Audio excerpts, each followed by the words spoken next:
All right. What's up, everybody? Welcome to the latest edition, latest episode, whatever you want to call it, of the Sim Standard Podcast. This is episode 215. I am your host, SimFBallCritic, along with Smitty, as well as AzureEffect, when AzureEffect is able to make it. So welcome to all of you guys who may be here, and all of you guys that will be coming on a little bit later. And right now, guys, it's just me. I'm waiting for Smitty to come on. Smitty should be on in just a moment, and we'll have him on. But I want to welcome everybody, man. You know, I've been advised, guys, that we need to, wait a few moments and allow everybody to get in. So I'll kick the BS for a minute. Just ask everybody how all of you guys are doing. If you guys can let me know in the chat. How's everybody doing, man? How's everybody's week been? Are you happy that it's Thursday? Is it Friday Eve for you guys? Do you have any big plans going on this upcoming weekend? So let me know all of that, as I stall a little bit to try to waste a little bit of time as we wait for Smitty. But yeah, how's everybody doing, man? Let's have a little conversation really quick. And letting you guys know, of course, what we're going to talk about, man. We're going to talk about, our week, whether it was good or bad, and if anything that needs to be said will be said. We'll talk about our football teams, obviously, with it being football season. We'll definitely talk about the Detroit Lions, and I'll talk about the Pittsburgh Steelers. And there you have it. Then after that, guys, we'll get into the topics, man. And, I'll read this again when some more people come in. But right now, we definitely want to talk about, all of these topics that we're going to discuss tonight actually came from the community. One of which came from Dez, better known on Twitter as You Heard Me Dog. He says, how do you define being nice in Madden or 2K? Games in which the elite competitive styles are typically who can cheese the best. So basically what he's asking, guys, for you guys that don't know the slang, being nice, he's just talking about, how do you define being a good player or being really good at Madden or 2K? When basically, the guys at the competitive levels, no disrespect to those guys, but, generally they know how to manipulate things in the game. The next topic comes from @whosemansYZ. Said, did EA really patch the game? He's noticed things happening that said they were patched, but it's still happening, so we'll discuss that. Another community topic here from @Bama_Pride4. Is EA Tiburon relying on the ability to patch in features to please the franchise guys? That way they can make other stuff more of a priority and worry about franchise mode post-launch. And he says he's noticed in the recent patch for live, they've added roster editing, and he believes something else. So we'll discuss those things, and I know Smitty is definitely going to chime in and talk about, NBA Live, the most recent update, most recent patch. I haven't had my opportunity, guys, to get my hands on it. To be honest with you, Live really doesn't tickle the fancy right now, so it hasn't been a priority. But I definitely plan, man. I got some free time coming up this weekend. I plan to dive into a lot of these games, man, and kind of, take them back in and see how I feel about them at the moment. As well as, I finally got a chance to play some FIFA, so we'll talk maybe a little bit about that. But yeah, let's go to the comments, man. Let me see what you guys are referring to and what you guys are saying really quick. And then hopefully we can get Smitty on here in just a moment. So let's give a few shout-outs, man. Shout-outs to Michael Garman, Jason Austin, Bronx Baller, Frankie Quazar, and Jason Austin again, but he says, doing well, life is good, glad to hear that. Michael Garman says, doing well, happy to be off that crane for 12 hours. Wow, that's what's up, man. I'm happy for you, and be safe out there. And also, Reborg80 says, when you can win without cheese, shout out to the chat, salute the sim. All right, that's what's up, that's what's up. So, all right, guys, let me not bore you guys to death as we wait for Smitty. I'll go in and talk a little bit about the Pittsburgh Steelers really quick. Just give you my quick account or recount of, how things transpired in their game.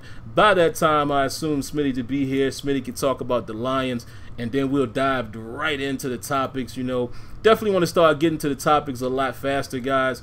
I understand that y'all don't just want to hear us ramble about things that you didn't necessarily come here for. So really quick, man, as far as the Steelers, man, I'm getting close. I'm getting really close to knowing what the team is. I told you guys I generally know what type of team they are by week 6, 7, maybe.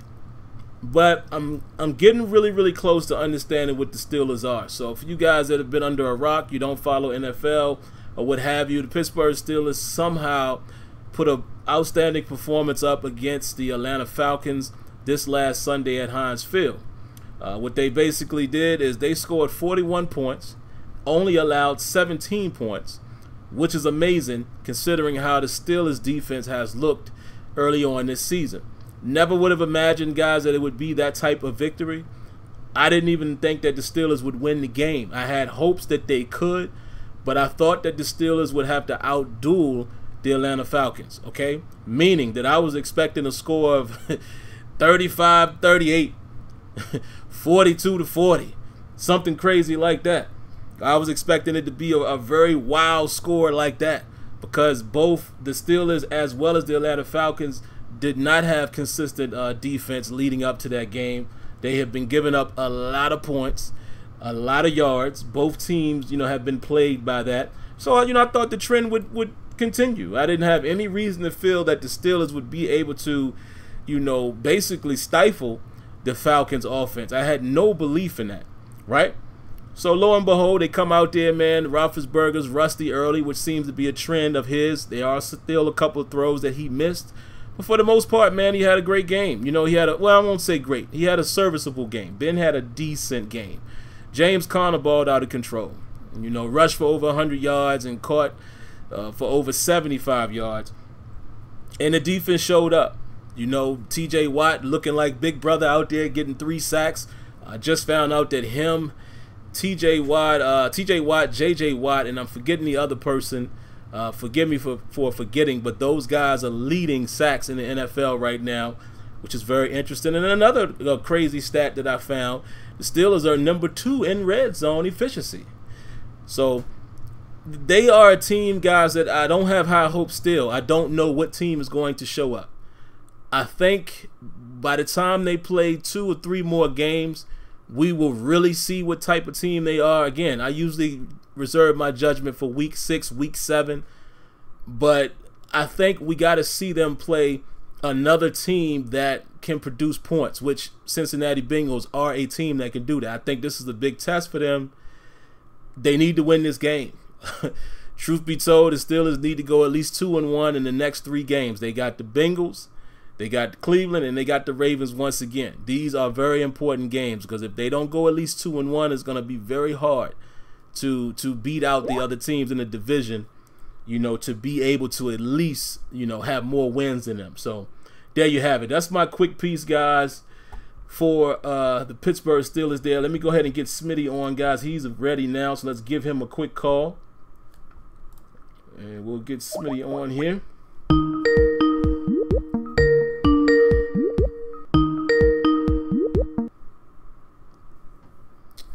All right, guys, we got Smitty on now. So, I've finished up with my little soliloquy on the Pittsburgh Steelers. So, perfect timing. We'll throw it to Smitty. We'll find out from Smitty, first and foremost, how his week was. And then, second, we'll find out how he's currently feeling about the Detroit Lions and or that division. Because it to me, is very crazy, man, seeing what's happening to the Packers.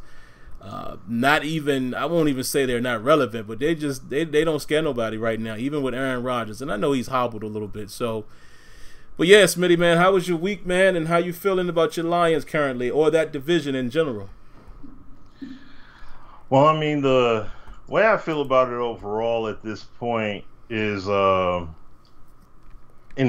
don't think that the Lions or whatever it is that they do at this point is really going to hold much weight because they, look, Crosby just mentally wasn't there.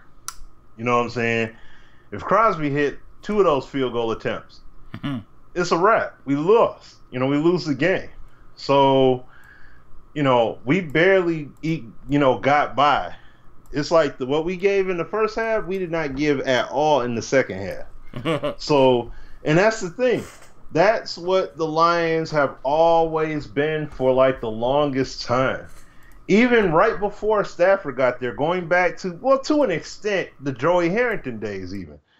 He would do, they would do an okay job in like the first quarter or maybe part of the second. This team here at this point, it's like they give you a first half of good play and then all of a sudden just fall off. They'll give us decent defense, maybe okay offense, or they'll give us both good defense, good offense, and then after that, just fall right off the trail, right off the track. To be quite honest, we should be, if anything, we should be 4-1 at this point because the Jets, the Jets were not that good, but like I said, that would be the only game that I would honestly give as okay, yeah, we lose. But otherwise, we should have beat everybody else. No reason why we should have lost to San Fran. No reason why we should have lost to the who else did we lose to? We won 2 games so far. Well, no, those are the 2 games that we should have won. Who else did we play? I know I'm forgetting somebody. Yeah, I'm trying to think. We played 5 games so far. Y'all played the Patriots. Y'all won that. Yeah, Pats. The Jets. Pats, Jets. Green Bay. Hold on. Y'all ain't playing nobody else in the division?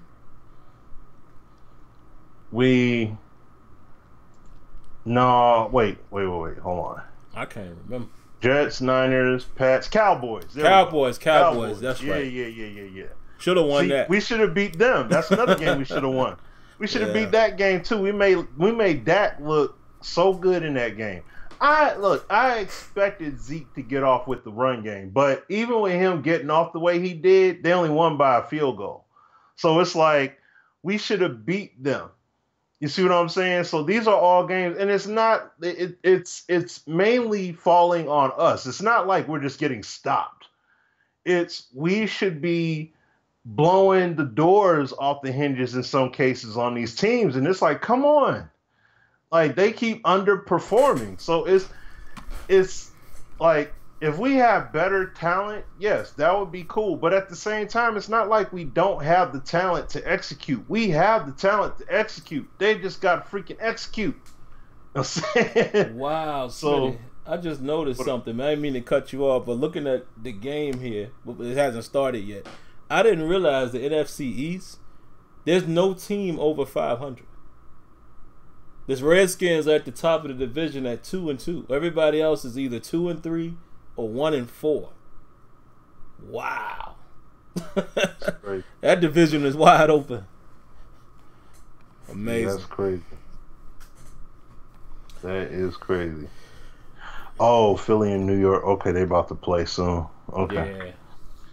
Yeah. So, that's what, I mean, looking at the overall division, let me just pull that up. Because, see, I don't care enough to look at where we stand. Because the Lions, it's not like we're about to do anything big.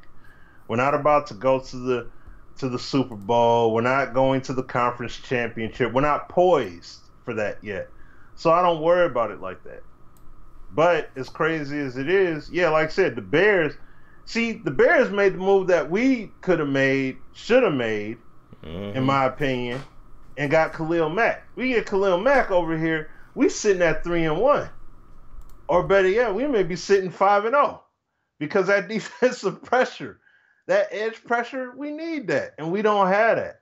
We do not have that. Even though Deshaun, like I said before, Deshaun Hand looks good. He looks really good. He's doing his thing. He's proving, he's definitely proving his value. But you have multiple players that this is contract year for. Marvin Jones, Golden Tate, Ezekiel Ansah. Do you re-sign Ansah? No. With all the injuries and stuff he's had, no, I wouldn't re-sign him. Golden Tate, he's about to be at over 30? No, I don't think you re-sign him because he's going to want some good money. So I don't think you re-sign him back. Unless you got some plan in place, I don't think you re-sign him back. Marvin Jones, good receiver, but at the same time, is that somebody, would that be somebody you would throw some money at though? I don't I don't think so. But he's gonna want more. You see what I'm saying? Because of how he's been performing here. So that's what I'm just saying. The outlook for the whole team in general is like it's not a bad outlook, but we definitely need some help. We need some help on that front seven for the defense. We definitely along the D line. Like we gotta go heavy in the draft on the D line. I don't know how they're gonna approach it, but that first round pick definitely needs to be on that D line. If you're not addressing the edge, you gotta address that interior, and then get some more linebacking support. We did a little bit of work in the offseason. We got a little bit of linebacking support, but we need much more. You know what I'm saying? Get a corner, and I mean possibly another wide receiver in there as well. Because we definitely need some more help there. Kenny Golladay is starting to look like he's gonna be that guy. So he's showing that, and Kerryon Johnson, he's looking much more like he needs to be taking a lot more snaps. So, but the O-line's got to, once again, they got to create them holes, man. You got to give these guys opportunities to run, because it's not like LeGarrette Blount all of a sudden just lost his legs from going to the Eagles to here.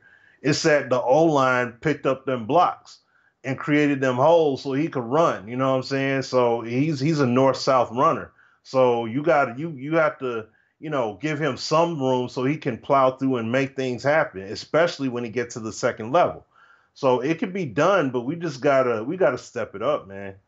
So we'll see what they do though. I mean, this week is a bye week, so they're not doing anything, but I know after that we got the Dolphins, which we should definitely I don't see any reason in the world as to why we should not come away with the win in that game. So we'll see what happens with that, because we beat the team. This is a crazy thing. We're beating the good teams that we should have no business beating, but then we're losing to the teams that we should be absolutely destroying. So that sounds like the Steelers. That's who that sound like. Hey, if we had that talent, if we had Antonio Brown, bruh, you know what I'm saying? Like that would open so many dang on doors for us right now. But I mean, hey, look, the whole game ain't won on offense. You got to have defense come through as well. I mean, there's only so much that can be done, at least in that case with the Steelers and everything. At least from what I've seen. I mean, Ben is doing stuff that I'm like, man, I wish Matt would do. You know what I'm saying? Like, it would be nice to see him throw some passes like that. It would be nice to see him throw some passes on target to where the receiver can just get it. You know what I'm saying? Like, that's the kind of stuff we need out there, man. So we need some support. You know what I'm saying? We need somebody to come through, but we need somebody to emerge and be a freaking star offensively on our team. Like, we need more support in that sense, or just good. Doesn't have to be a star. Just be good, more than just serviceable. We got a lot of service guys, but we need some guys to come through and really just get it in for us. So then we'll be in a much better place. Then I'll give a care more about our divisional and conference positioning and stuff like that. But right now, no, Lions, they just work in progress. They're in rebuild mode right now. That's where I look at them as. Yeah, man, it's so weird right now, man, because I really don't know. I would probably have to go with Rams. I guess Chiefs, only because we know their offense can light it up. But outside of that, man, I don't know who's the clear favorites right now. No team blows me away. The Rams, I would say, potentially on paper, they got a defense that you got to contend with. I know things are a little shaky now on the corners, but I mean, good Lord, trying to run against them just on paper. Good luck with that. And Goff is playing out of his mind. But outside of that, man, it's crazy. I mean, even my unbiasedness as a Steelers fan want to say that the Steelers probably don't have a chance. But I don't know. if they somehow can get through the division, I'm not afraid of any of these AFC teams, to be honest with you. Kansas City, you can put points on them. Now, I'm scared of their offense. But again, I was scared of the Falcons' offense, and somehow, I like to call the Steelers, they like a Gemini, man. They're two-faced. One time they dunt, and the next time, you looking at them like, how did y'all do that? How did you put handcuffs on Julio Jones, Calvin Ridley, and, Sanu did get a 43-yard touchdown on a play action. Nice play designed by them, but how did you hold that offense to 17 points? And whereas Pat Mahomes just lit it up. Now, I know, you had a couple guys that may not have played in some of these games. I know all of that, but long story short, I just don't know, man. I don't know who's the dominant team yet. I think all of them can be beat. Kansas City can be beat because they're going to run into somebody, I think, that will be able to at least contain them, and their defense is not strong. So I don't know. We'll see, man. I think this is a very interesting year because of that. There's no team that you could really say is just going to blow through everybody. And I think, me personally, that makes it more entertaining to watch. But anyway, guys, let's get into the topics. Once again, I will read them to you guys, and I'll let you know exactly what we're going to talk about. I just got another one on Twitter that I think we will infuse into the topic. Let me read it, so in case I forget it, you guys can remind me. At HitStickMaster2. It's a very, very good question here, man. He says, why are the pros down on this Madden? He says, it's the most fun I've had. And he's the most fun he's had in Madden in a long time. He says you can't stop you can stop schemes and cheese plays. That's an interesting perspective. So, because I want you guys to remember again, shout outs to our homie Dez. Dez's topic is, how do you define being nice in Madden or 2K? He says when these are games in which the elite competitive styles players or what have you are typically the ones who can cheese the best. That's a good topic as well. So I think we'll kind of fuse those two together. The next topic comes from Who's Man YZ, at Who's Man YZ. He says, did Madden or did EA really patch the game? And he's talking about Madden. He says he's noticed things happening that say they were patched, but it's still happening. At Bama_Pride4, is EA Tiburon relying on the ability to patch features to please franchise guys? That way they can focus on stuff or prioritize in other areas instead of franchise mode. He says, is franchise mode an afterthought and they just going to try to take care of that post-launch? He says he noticed recently in a live patch for NBA Live that they added roster to editing, which he believes they added a few other things, but that he's making his point there. Is this something that they could have released the game with, or are they basically relying on patches to try to clean up or try to enhance franchise modes? Talking about Tiburon specifically. And then also, Smitty definitely wanted to chime in, and I'll defer to Smitty on this one because I haven't had a chance to really play it and dive into it. But he wants to talk about as well the NBA Live patch. A patch came out. It was a gigantic patch if you look at the notes. So hopefully Smitty can give us some thoughts on that. And probably I'm just going to go out on a limb here and say maybe NY Kia could chime in the chat because I know Kia plays that game as well. So maybe they could tell us exactly what's going on. So I guess we'll start from top to the last, Smitty. I guess we'll go right in with Dez's topic. And again, let's fuse in the topic from at HitStickMaster2. He says, basically, why are the pro players so down on this particular Madden where he feels like he's having the most fun with it? And then let's mix that with Dez's topic.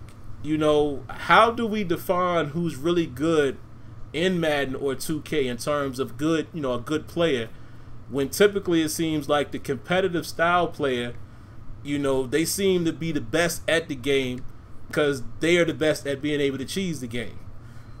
So I know I'm throwing a lot at you right there, man, but what are your thoughts on that? Well, I mean, as far as, defining being nice, like, it really comes down to more of notoriety and stacking up W's, pretty much, because as we look at the games, I mean, like you said, like you just said it yourself there, Sam. The game, these games have these how people approach the games. Excuse me. They approach the games in a very cheese-like manner. They play the game. They look for how they can exploit the game. What can I do to exploit the game? What can I do to, you know, what animation or what play is the play to run? What's the best offensive play to run? What's the best defensive play that gives you the maximum efficiency to score a bunch of buckets? Or what's the best build to make? You know what I'm saying? So it's like that's the kind of stuff, use this jump shot, use this dribble animation, get this dunk package, do this, that, and the third, and you got yourself the ultimate, most beastly, nastiest player on the block. Now just max them out. And you killing it. You killing it. You should be in the 2K league. You see what I'm saying? Like you're a 2K league nominee because you're that good now. And it's not necessarily always about, oh, I'm just that skilled. This is what the game is giving me. So because the game is giving me this, that's how I'm going to play it. Because that's how the game is giving it to me. I'm not the greatest fan of that. Obviously, you see, when we would watch Madden tournaments, I would talk to Sim about it. Like, I wouldn't give a care too much about it because we're seeing, for the great majority, we're seeing a lot of the same kind of plays, the same action happening over and over and over again because that's the money plays. You know what I'm saying? And I mean, think about it. If you're playing in a tournament and the game is exploitable in that manner, oh shoot. Well, if that's how you do it, I'm trying to win this money. So I'm gonna use it, especially if the company that sponsors said tournament is allowing it to happen. Yeah, I'm gonna go ahead and do that. Now, that in turn means that's why when you hear the likes of me and Sim and other people talk about how the game needs to be a lot more open and we need to see these games be a lot more organic and dynamic and all that stuff. That's why we look at games like FIFA and PES, right? That's the thing. And I mean, I know Kia, we all know Kia can ball. So let's make that clear. We all know NY Kia got it. We know you could play. But I'm just saying in general, like when I look on screen, what I mainly see is a lot of similar play calling. And they're using cheesy exploits. I mean, remember, what was my man's name that won last year? He did the truck glitch. You know what I'm saying? And got in the end zone. Like the truck, you do the truck animation at a certain point, and even if they try to tackle you, you're gonna go right past the guy. And there's nothing they can do about it. You see what I'm saying? That's a problem, man. It sucks. You know what I'm saying? So that's why I'm like, that's why when you look at that and you even look at the stuff in 2K, 2K has its problems and it has eyesore stuff too. But it does help in terms of when it comes to the game developing, because that stuff they try to nullify. You know what I mean? But that's that's going off the topic a little bit. But as far as people being nice, it's hard to truly showcase that without having some kind of structured limitation. You know what I'm saying? Like, okay, we know you guys can exploit the game, so I tell you what, like if there were some stricter rules when it came to gameplay, play calling and what kind of plays you can call, and you know what I mean? Like within the series, what kind of plays you have to call during said series, all of that kind of stuff. If you threw some conditions in there and then now let's see who really is the best based off of that, that would kind of help curb it, because now to a degree, you're eliminating people being able to exploit. And you're saying, like, now you're going to have to open the whole playbook up. You can't just say, oh, well, I'm just going to call this one defensive play, and I'm just going to keep audibling, I'm going to make all these secondary and linebacker adjustments and D-line adjustments, and that's all I'm going to keep doing. If you switch it up, now you may have something different. Now you really have to rely on more. You see what I mean? Because the game right now doesn't necessarily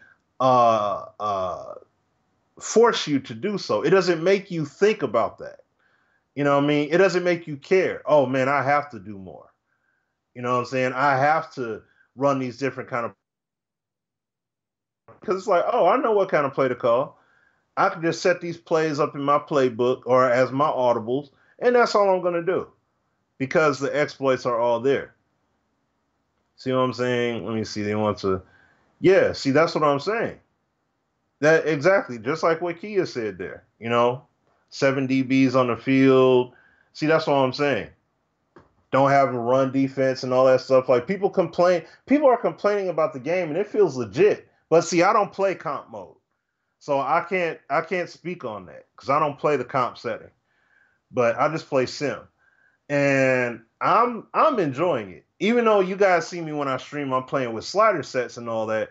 But I'm still enjoying the game regardless of that, in spite of that. And that's why personally, I'm just saying that at the end of the day, I would love to see guys like me and Sim have said in the past, we're not saying guys like Problem and Skimbo and all those dudes don't understand football IQ. But the funny thing is, and like from, Sim met with these dudes personally and spoke with them personally and all that stuff. I've seen these guys, met these guys, heard them talking with Clinton stuff at EA Play and everything. And it's funny to hear these guys talk. All this football acumen and everything is being spilled and dispersed, but we're not seeing that on screen. You see what I mean? When we look at the game, we're not seeing that happen. We're not seeing that being translated. You see what I'm saying? In terms of what we see on the screen. If I see some stuff happen in NBA 2K or whatever, and it makes people have to play better basketball because of what they put into the game, that's what I'm talking about. I'm all about that. I'd rather it be, okay, I have to do better with executing when it comes to X and O principles of basketball. Bam. Sweet. I'm cool with that. These guys are making me have to use set of mechanics. They're making me have to use this, making me have to do that. I'm perfectly okay with that. But what people look out for is they want to be able to cheese and glitch and do all the stuff they want to do. Like, look, in a few hours, Black Ops 4 is about to come out. You seeing cats out here get absolutely just slobber knocked right now. Just getting sprayed all over the place, right? You don't know why? Because in Black Ops 3, you could do all that boost jumping garbage, jump all over the place, run off walls, fly, soar, jump backwards, all that. Now you done took all that away. All you could do is jump normal, and you could do a little slide, but that's all you could do. You see what I mean? You don't have all the perks to throw multiple grenades and throw multiple this and multiple that. You don't have all that now. So when you take all that stuff away from the gamers and you say, this is what you have, now you got to make it work. Now that helps, that will help with making players stand out. You will see who can really get down and who really can't. Because now you put them in that, you have everybody in this contained bubble environment, and these are the limited tools that everybody has to work with. Make it happen. It's the same, and that's what I'm talking about with Madden. It's like, to a degree, you have to put things in a bubble and say, you can only work with this because we know these things are cheesy. The problem is, Madden or, EA, they just let it go. Oh, we know cheese is there. I know. Go ahead. Just like we saw with Voltarax back then. Oh, yeah, swerve glitch is there. Oh, well. It wasn't, no, you know what? If you throw to that target, you can't swerve. You got to just play straight up. Like it would have been a straight up tap on the shoulder, like, bro, you've been warned. If you do it again, you DQ'd and you lose. You see what I'm saying? That's how I would have been about that. I wouldn't have been it's okay to do that. Like, no, but the thing is, he can make the case, well, all this other cheese is going on and y'all letting that go. So how you gonna hold me accountable? You see what I mean? That's the problem. It's all about cheating and exploiting to see who can do what. That's why when you make games with a high level of realism and authenticity, that's how you truly find out who the best of the best are. Unlike in Madden, which we all know, look, like I said, problem in them, you know that those guys have football IQ. But you wouldn't be able to truly tell that watching them on screen because of what the game gives you. Right. Now, when you look at a game like Rainbow Six Siege, and I'll throw it to you, Sim, after this. Rainbow Six Siege is a game that makes you have to use the mechanics in order to succeed. You got to work with your teammates. I didn't watch, tournaments and all that stuff, and just watching people play in general. They're using all the mechanics. They're using decoys. They're using the worm cameras. They're using the little drones. They're using everything. They're putting barriers up, and they're doing all kinds of stuff to set, to try and draw people out and fool people, and using all kind of angles to work and try to get the jump on people, get the drop and all that. That game makes you have to think critically. That game makes you have to utilize those mechanics and maximize them if you expect to win. That right there shows you how you're able to be the best. See, in Call of Duty, I'm going to do this head glitch tactic, and I'm going to use that. There is no, well, as far as I know, I don't pay attention to the crowd like that, but as far as I know, there is no glitch tactic that virtually everybody uses, and it just so happens you just outplay me. No, I have to use these mechanics, go up against you, and I have to out-execute you and your team based off of the tools that I've given to my player based upon our position. Everybody has different positions. People use different equipment. You do what you need to do and try to make it happen. I would love to see Madden, Live, 2K, all the above. I would love to see them all be in that frame. They're not there at this point, but I would love them to be in that frame regardless of community outcry. People whine and complain. They backtrack some of the mechanics in 2K because people whined. You see what I'm saying? Sim, myself, a whole bunch of people. Y'all cats just got to get good. Oh, no, but I should be able to sauce everybody up because I'm using James Harden. No. You got to be smarter with how you play. Simple as that. You see what I'm saying? That's the kind of stuff, like the gamer, to an extent, yes, the company's got to evolve and they got to do better with putting out the product. But at the same time, the gamer has to evolve as well. The mentality has to evolve. The user has to step up to the plate as well. So that's what I got on it, man. I'll throw it to you, bro. Yeah, man, it's very interesting. I'll kick it off by reading a tweet that I retweeted by Noble, Stevie J. For you guys that, in the Madden community, you probably know who that is, pro Madden player. But he tweets, he says, by the way, it's not Clint's fault about the state of the game. Him and Rex care about the game. They care about how we view the game. Saying Clint should lose his job isn't cool. He's just the name/face we know, so we attack him with hate. Same thing with Rex. They care, the higher ups don't. That's very interesting, man, because that goes along, of course, with what Smitty and I always say. But it also kind of ties into what at Hitstick Master 2, what he said, why are the pro players so down on the game? But the reason why I wanted to highlight that is, I mean, this is a quick sidebar because I was just reading some of the replies back to him, and you got people out there that's, regardless of what he said, they still want Clint's head, and you got other sensible people who are saying, listen, man, these guys just have a job to do and they do their jobs. That's my position. That's Smitty's position. If they could tell you themselves, they would tell you that themselves. Look, we got a job to do. Of course, we want this to be this. We want this to be that. We got a job to do. But, and I'm sure Smitty listened to SGO's video, after the fact. But I'm sure you heard this piece.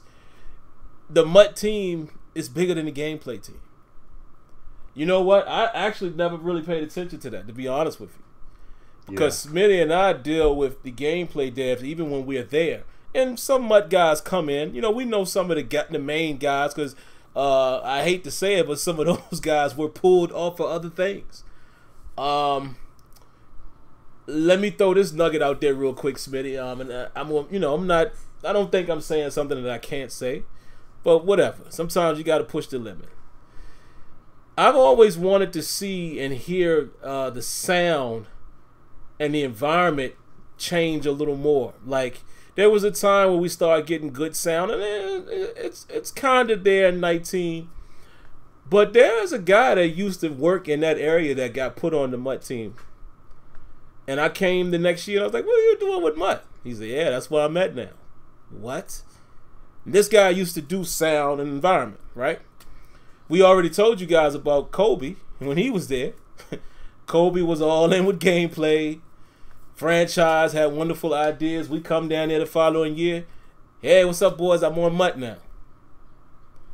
And at that time period, I'm sure Smitty will agree, we were still relatively, new to the scene. And I'm not saying new to the devs, but we were kind of new to the process. So we scratched our own heads like, well, wait a minute, why would they do that?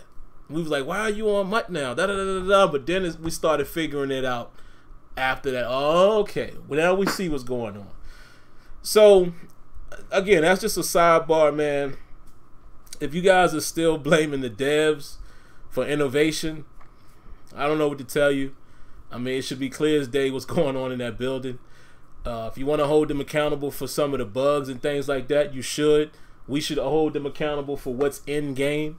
But even, believe it or not, bug fixes and things like that, patches, is still priority that goes into that. But yeah, let me just get back to the point. It's an interesting question, Smitty, that Hitstick asked, as well as what Dez said. I think some of the pro players, and listen, I'm not a pro player. I'm not a competitive guy. I don't look for the meta. That's not my style of play.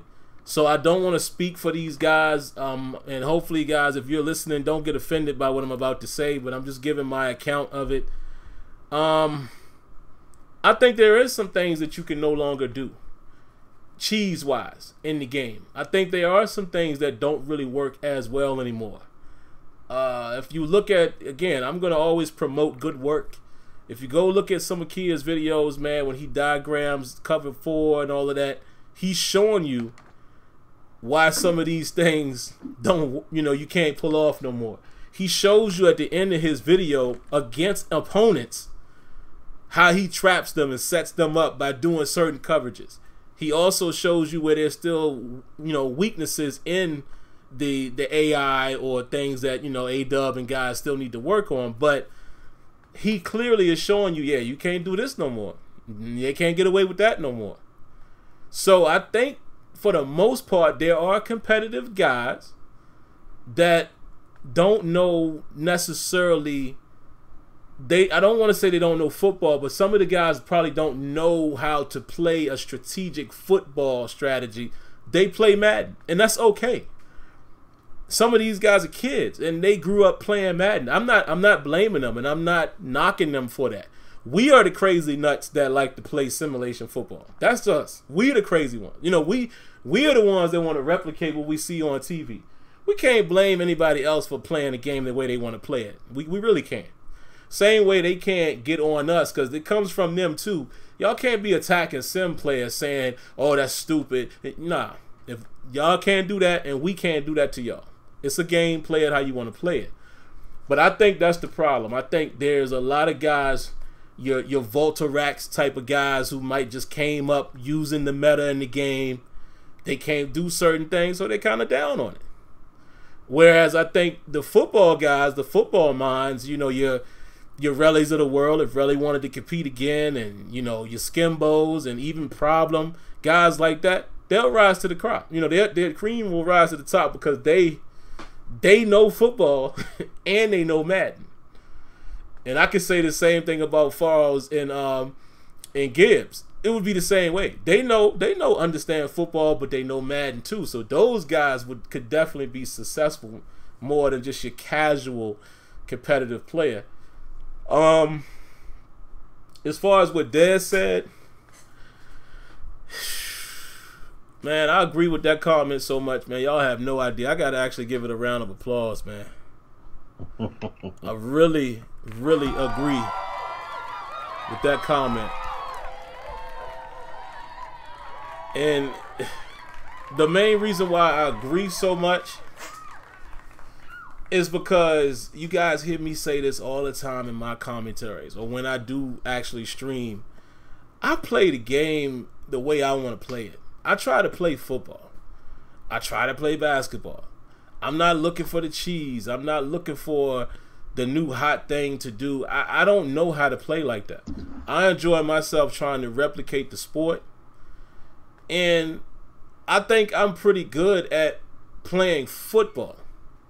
Y'all have heard me say this before when I talked. Remember I did the video when I said, man, I was trash in the league. You know, I did get a couple wins now, but I ain't gonna make the playoffs or nothing like that. But and remember when I said, listen, I don't know how to play Madden. I play football.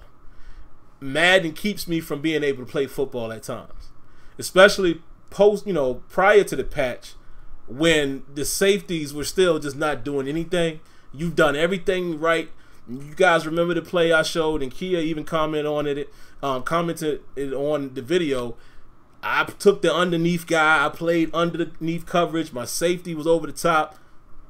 And even Kia said, I mean, that's exactly where you wanted him to throw it, and the safety does nothing for me.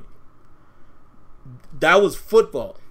The game prevented me from being successful, or even putting me in position to be successful, because the game's AI or coding just went awry. And that's why I said, man, you know, and again, I'm not talking about anybody that I play against or in the league. They know that, but I'm just saying there's a good amount of us in the league that try to play real football, and there's other guys that they know the game.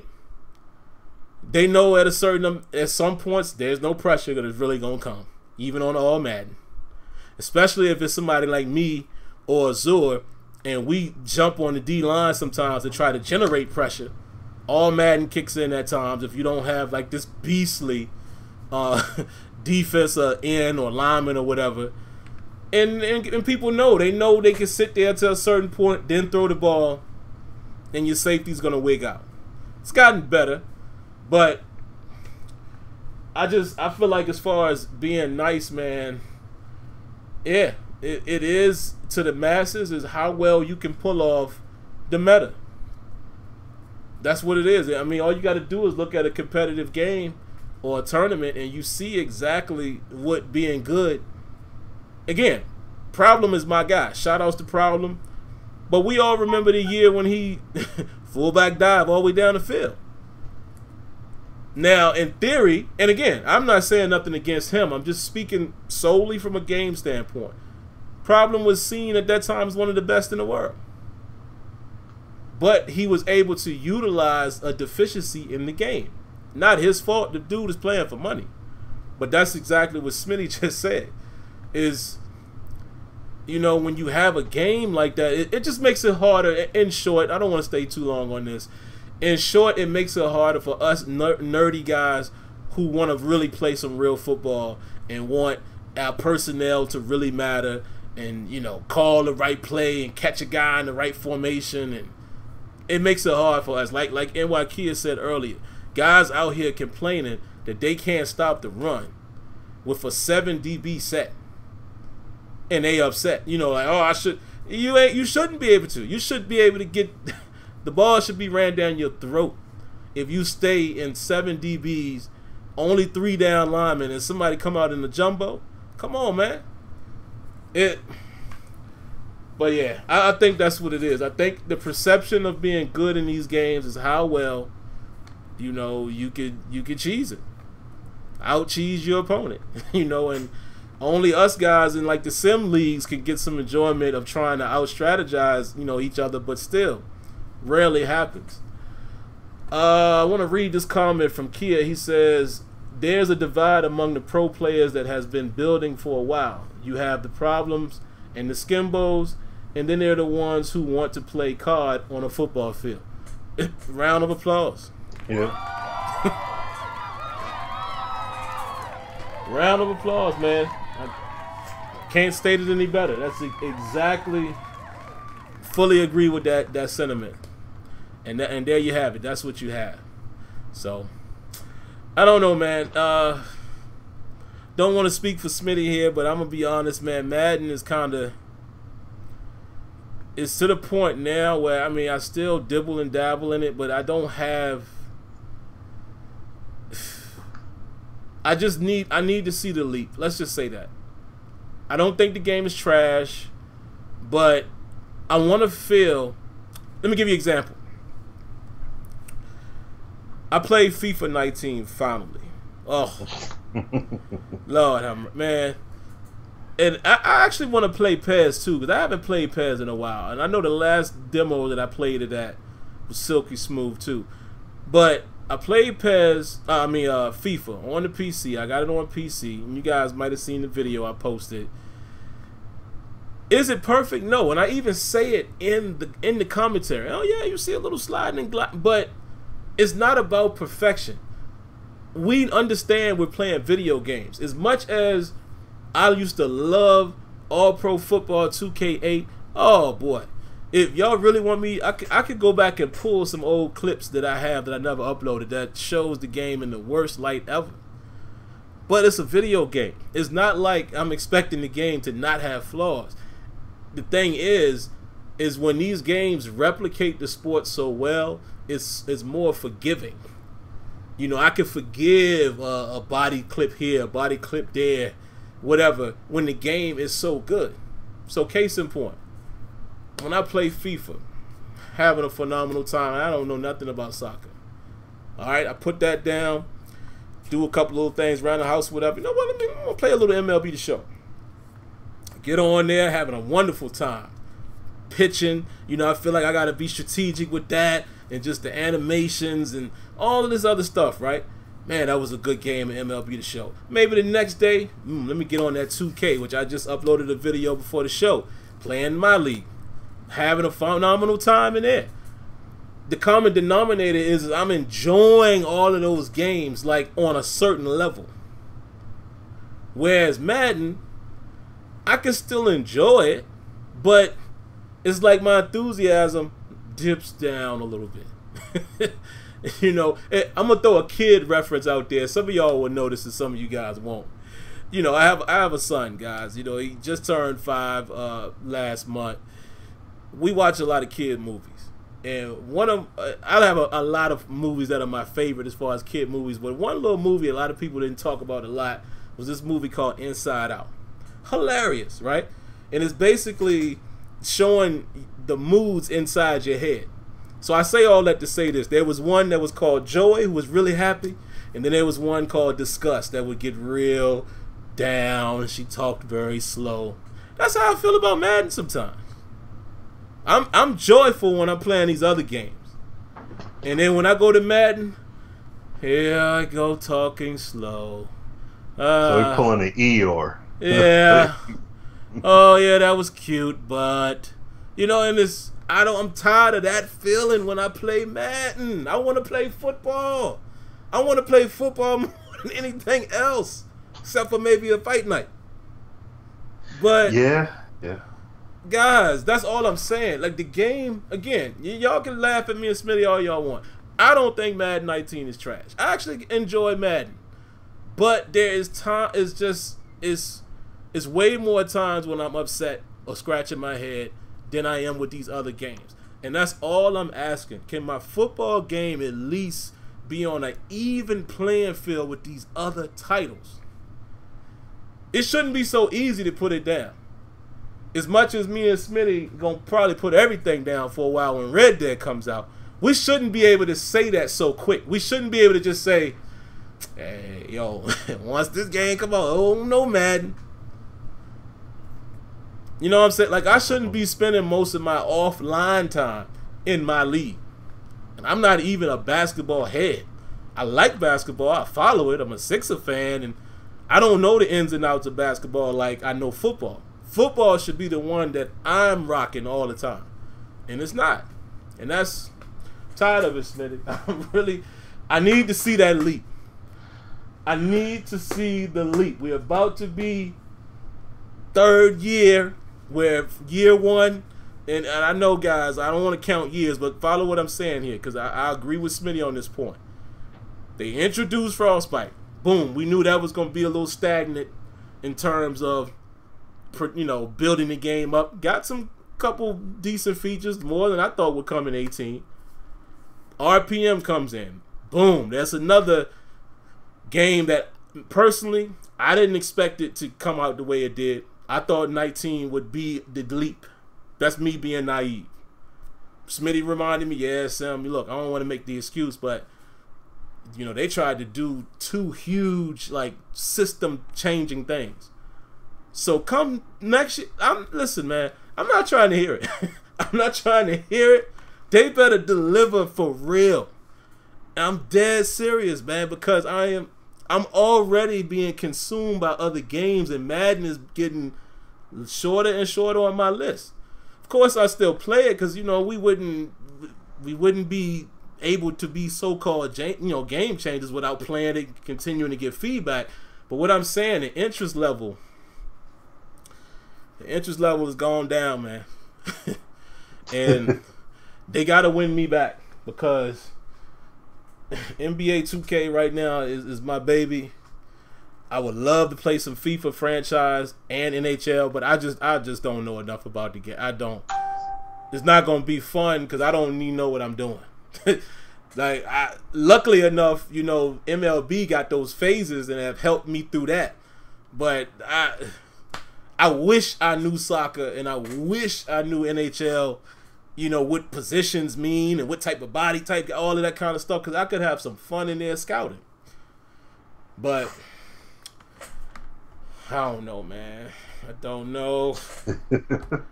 Let me ask you this, Smitty. Let's go to the next topic, man. Do you feel that there are things that they told us was patched at any point up until this October patch that may not have been patched?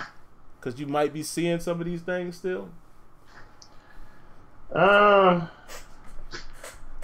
mean, not anything that sticks out.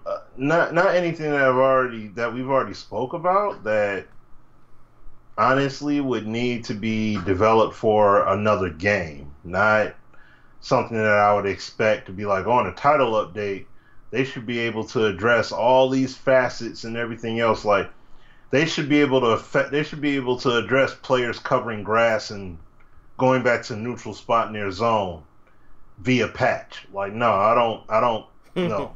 Not stuff like that, no.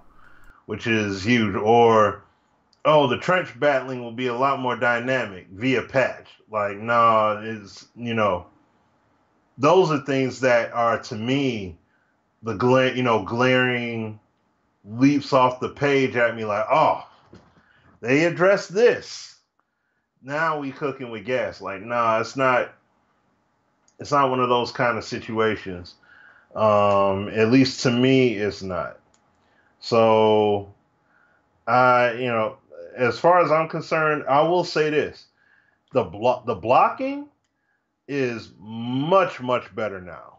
See, that I like. And I've shown it in stream, because there would be plays where if you had a linebacker, or let's say you got the safety, if you call like nickel, for example, they're in nickel, nickel or 4-3, and you got that safety that's going to crash down on the blitz, I can be in the I can come out single back, have the extra blockers in there and everything, call a run play, and the blitzer's coming on the weak side of the line, and I have the run play designed to go to the weak side. So if I have my halfback run that direction before the update, a lot of the time you'll see the O lineman double team on a D lineman, and then that blitzer gets free release, completely free release. No one even touches them.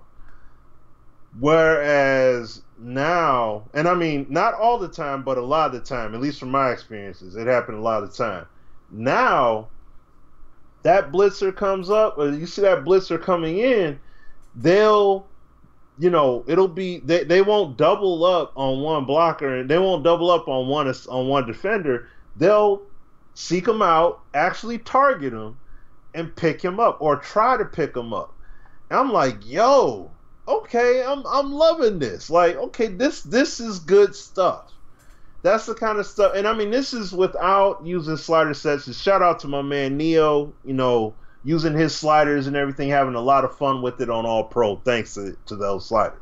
But even before the slider implementation, just playing the game straight up, it's giving me, the trenches are better as far as the blocking is concerned.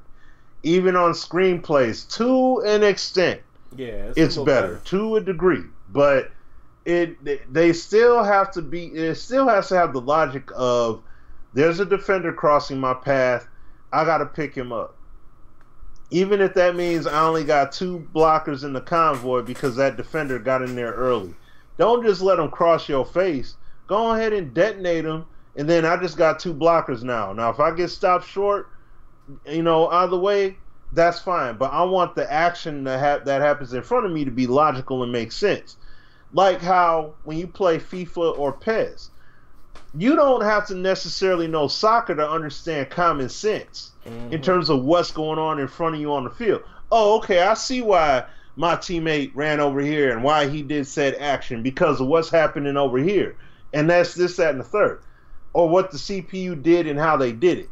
It all adds up. Madden has a decent number of things that happen on the field that don't add up. It still doesn't make sense.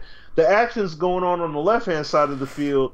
I'm covering the flat on the right-hand side of the field, toward the right sideline. Let me put myself toward the middle or left hash. You see what I'm saying? So at least I'm putting myself in position to make a play, if need be, if the ball is thrown in that vicinity.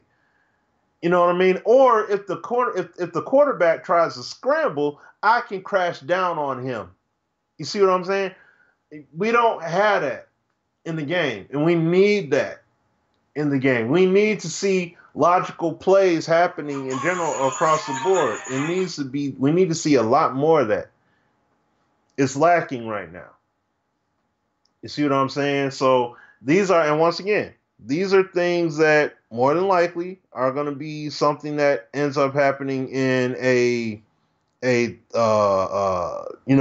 version of the game, not a title update. And even the Sims point, like he said, from what I had said before, they made these 2 key implementations, that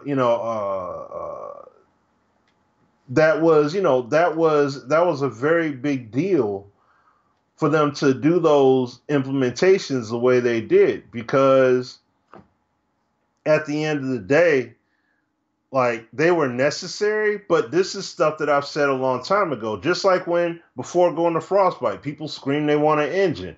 Okay, but are you cool? Are you going to be okay with the negative facets that are going to come along with making that implementation? Because that's a setback. It's going to be a setback to some kind of degree when they do that kind of stuff. It's just like what happened with Madden. Even when you look at NBA Live, look at how the game completely structurally changed because they changed up their locomotion. They changed it up from 14 to 15 was a gradual upgrade. Then all of a sudden, they changed up the locomotion, and 16 is completely different. They change up the locomotion again. Live 18 is different.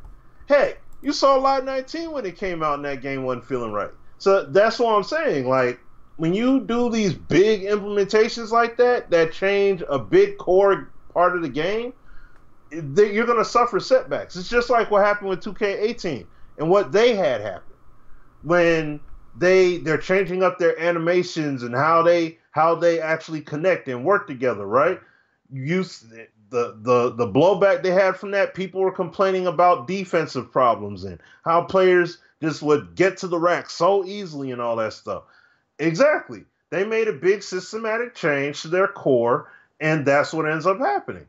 It's the same thing with Madden, but that's not cut. I'm not saying that to say, oh, they get a pass. They don't get a pass for it, but this is just part of the build. This is part of the build-up. You know what I mean? This is part of when people want said stuff to happen with said game. That's what comes with the territory. But all in all, going to once again what Sim had said, the game is not supremely entertaining the way that it should be entertaining. I have fun with Madden. Yes, I do have fun playing Madden 19. Trust and believe. Listen, I can't play a full game of 2K5 because the animation fidelity is not. I'm sorry, it's too far gone. I can play maybe a quarter, possibly a half of APF at this point because there's so many eyesores on the field. I wouldn't be able to keep playing it, especially when it comes to your secondary zone play. There's a ton of stuff wrong that's messed up there. So there's no way that I'll play that game and honestly justify saying, "Oh yeah, it's okay to play." Mm-hmm. No, it's not. The details. If you want to look at some, if you want to look at some glorified highlights real quick, yeah, go ahead and play it. If you want to play something different for a minute, sure, knock yourself out. But it's not going to be what you think it's going to be. It's not. So, and even with Backbreaker, I could play Backbreaker maybe for a half. But then, once again, the eyesores, they're going to come out. Even with all the good that game had, the eyesores are just too much, at least for me to want to keep on playing. So, that's why when I look at Madden, yeah, I'm like, bro, we need these gameplay facets to shine through. We don't need it to be... we don't need it to be, you take this, you're doing all these underneath the hood things, and you're doing all this additional add-ons that are going to basically put the game in a somewhat stagnant state. You know what I mean? We need to have a game come out where it's going to be crisp at the core, regardless of what innovation you may do. Because the big problem here that we have with Madden, like what Sim said, I'm the same way. See, I'm not a soccer guy, but I'm a basketball and football guy. I'm a basketball football head. I've been playing live more than I've been playing 2K, only for the sake of feedback, because I give a care about live. I want live to be much better than what it was when it came out at launch. And like I said, with that, say the same thing about Madden. Madden should have came out late. It should have came out at the end of August. NBA Live should still not be out yet. They should just now probably be dropping a demo. You know what I'm saying? They should have done just like Madden. Do a private beta, work off that beta, maybe put out a demo, toward the end of the month or whatever, and then drop this game right before the start of the regular season. That's what EA should have done with NBA Live. Because all the stuff that they've updated, and we'll talk about that in a bit, but all the stuff that they updated and that they're updating in the game, that should have been done before. That should have been done before launch. When you got to do a patch to put sweat in the game, the game shouldn't have came out yet. It shouldn't have. There's more tuning, there's more work that could have been done to this game before putting it out. And you could have had some consumer base test the game out, try out modes and all that good stuff before putting this game out like that, instead of just giving a demo where we can only play certain facets and that's all. So, but getting back to the point at hand here with Madden, yes, there has to be a big time jump up with development, and I mean, look, whether the game's good, bad, or whatever, we're going to play it, but at the same time, like Sim said, you got viable options out here. Yeah. Hey, I may not be the soccer buff, but at the same time, I could talk to some people that play soccer and say, really tell me about these soccer rules, because I want to get into FIFA. Beautiful. And I could get some information and learn and start applying that. And then guess what? I'm going to be playing FIFA when Madden ain't hitting. Or I'm going to play 2K when Madden ain't hitting. And it's like, I want to play Madden. When I watch football on Sundays and stuff, or when like football's on right now, I want to fire up Madden and not be playing it just because, all right, I'm looking for what's wrong with the game. Like, nah, I don't just want to look at it for that. I want to be able to play it and like I'm thoroughly able to enjoy it because of the product that we got. Period. Not because we got to wait for a title update, but because of what they gave us initially out the box is straight. It's legit. I'm seeing logic and common sense happening on the field. I can tell you the story of how an outcome came about in the game. I can do that with FIFA and PES and even NHL. You can do that all day in those games. But you can't do that necessarily with Madden. And that sucks to not be able to do that with Madden. You see what I'm saying? I could even do it with UFC and tell you the tale. Dang, how did my man get folded up like that? Oh, I can unfold the story for you. I'll show you right here. I can show you the contact, how he made the contact, how he got hit, why he got hit so hard, why did his body contort the way it did. I could show you. The game shows it. You see what I'm saying? Madden doesn't have it like that yet. And I mean, 2K is getting there to that point. They still got canned stuff and still got some logical problems in their game too. Don't get it twisted. Even though we could mess with sliders and stuff, there's still some things they need to work out. But they have a very good game that I can, in the meantime, consume. You know what I'm saying? They got a good package on the court and off the court. That's why my league is so immersive. People can complain about microtransactions all day. I could play this game right for what it's got, and I'm good. That's what Madden should be no matter what mode I play on. I don't care if it's comp, arcade, sim, whatever. The core game of football should always be held intact. That's why when I see guys like Zan complain the way that they're complaining, and I know that's a comp guy all day, and he's complaining about football facets just like how we talk about, just like stuff like NY Kia breaks down and all that stuff. There's a lot of work here that needs to be done in that regard. And the scope altogether needs to change when it comes to Madden. It needs to be about football all the way. The big-time execs got to let that happen. They got to let them make it, man. Seriously. That just has to be done. That has to be that has to be the focus. I mean, look, Mutt's doing what it's doing, generating the funds and all that stuff, but you gotta let these cats work, bro. You gotta let them work. Seriously.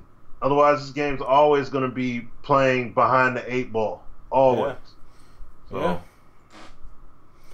It's crazy, man. It's, again, I always try to remind you guys the position that, Smitty and I and Shop and Azure and guys alike, the position that we hold, because we know a lot of information that we have to be very careful about sharing it. There's so many things I could tell you guys, man, that will either blow your mind, allow you to understand, or you'll be pissed off, because let's just say this. There's things that I've seen that was supposed to go, got cut, and I haven't seen them yet. And it's stuff that I felt like, man, if that would have made it the next year. And it just reconfirms what we continue to say about what's deemed priority, etc., etc. But also, man, it gets down to everyone, we all have opinions. None of us are wrong, but me and Smitty try to do our best to share or shed light on things that we know. Like, for example, 2K football now, he said the 3 catch types made the game overcomplicated and adds to those 2-man animations being less organic gameplay wise. That's not necessarily true. Let me explain to you the evolution of that. we all remember the time when we used to get synchronized animations. Y'all remember that? Where the DB and the wide receiver would do the exact same catch animation, right? That was one of the things Smitty and I and Azure, we used to scream about. So Rex was like, all right, we're going to try to get DB and wider interactions in the game. Finally got him in there. The day they showed me that year, I remember I'm sitting in the presentation and boom, we finally got him. My very first question was, all right, so what's going to determine that animation? Because I said, how are you guys replicating that? Well, what we've actually done now is we've, mocapped two-man animations. I said, whoa, wait, say that again. And they said, well, we can now mocap two-man. I said, and I remember this. Rex was like, what's wrong? I said, just knowing what I know, that lets me know there's going to be a starting point and an ending point. He was like, yeah. And I said, I'm really nervous to see how that's going to play out. Now, the reason why the game plays like that, Rex explained to me that this was way before, they had the two-man animations. The defense and the offense are not aware of each other. Meaning, the wide receiver doesn't know that the DB is there.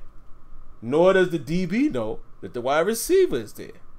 And that was the reason why I used to get the synchronized animations, because basically the AI in the game is just telling them you're in a vicinity where you can catch it, match a catch animation. A lot of times the wide receiver and the DB were pretty much in the same vicinity, so they played the same catch animation. I said, oh, okay, that makes sense. I remember Scant told me about that too. Then I said, oh, that's why that happens. Again, Smitty and I didn't know that then. We were just guys coming down thinking everything is easy. Once they explained that, I said, oh, so how can we fix it? So then they said, well, we could do the two-man animation thing. But again, you got to remember, the game, again, the biggest part to me where the game suffers is player interaction, which covers trenches, and AI. They're going to have to find a way to have a couple things, and I think this opens the game up so far. They're going to have to find a way for AI to be, I'm going to try to use video game terminology that we've heard.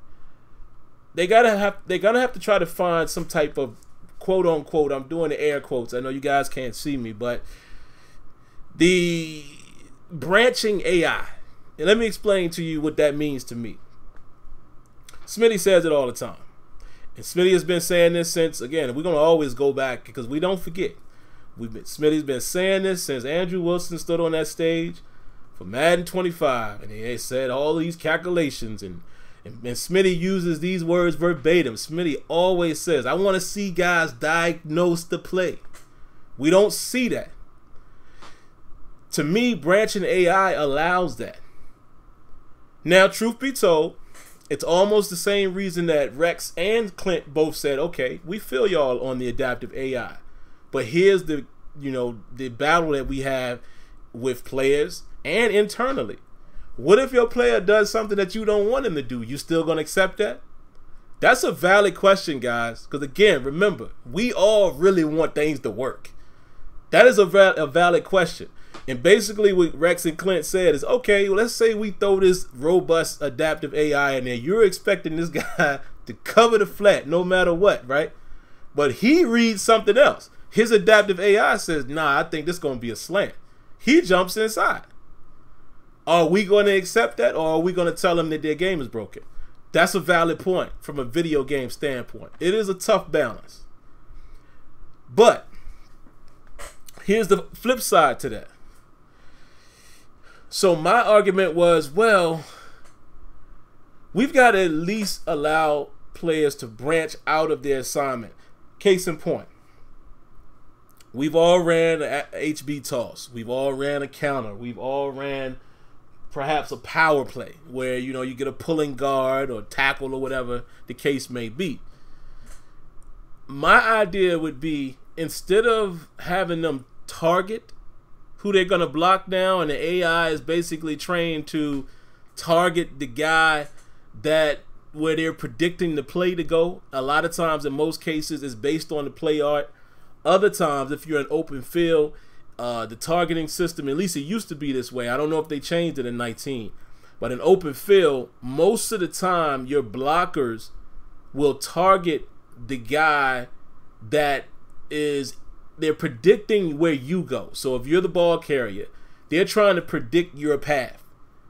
That's how you create the blocking. Again, I don't know if it's still like that in 19, but I know it was like that at least a year or two ago. It was a targeting system, right? And so you guys understand and believe that this is true. That's the same thing where they start doing that arrow. You know how you can cut that arrow on and it shows you where you should run? Y'all remember that? That came in a year or two ago. You know, you can cut it off, but if you cut that helper on and you have that arrow, that's the targeting system as well. That's how the blockers know where to block. They're predicting your path.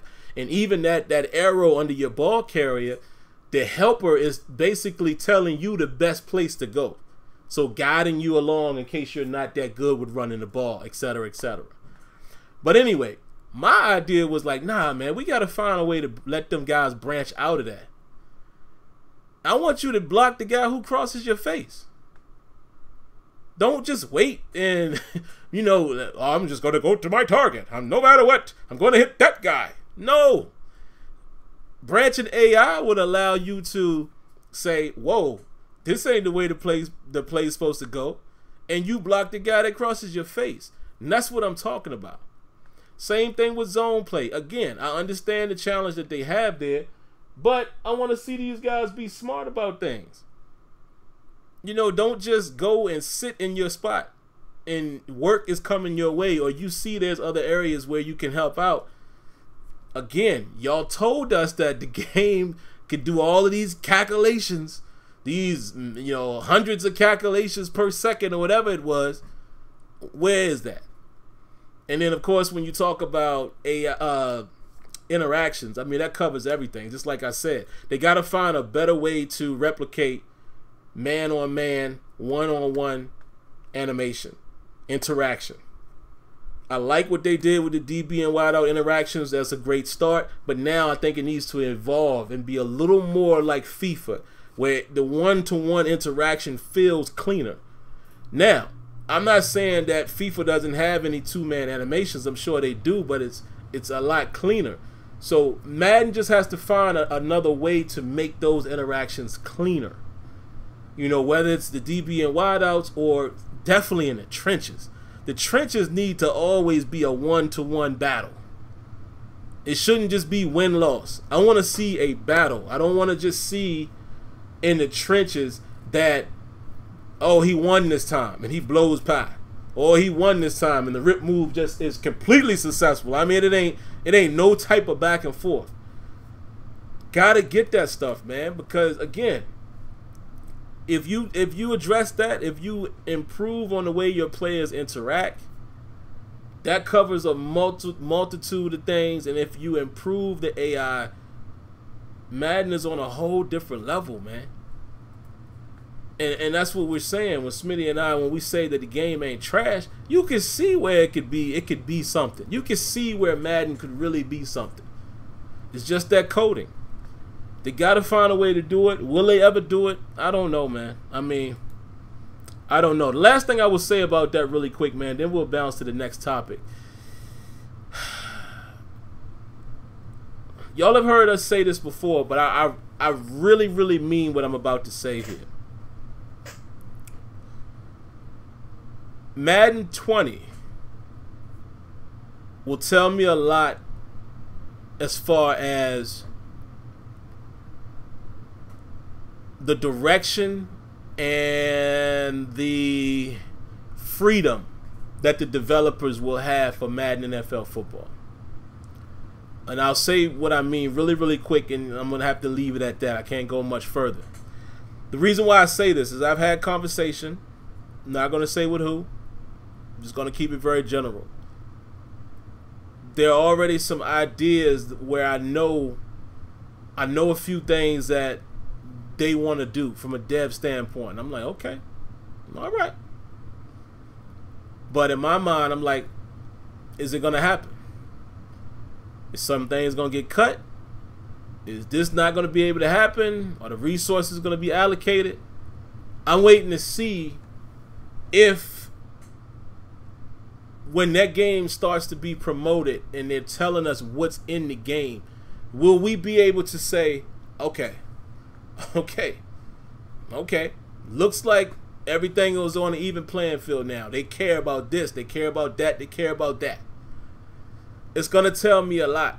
It's not much different than what I've seen in the past. Me and Smitty can say that every year. We know where they want to go.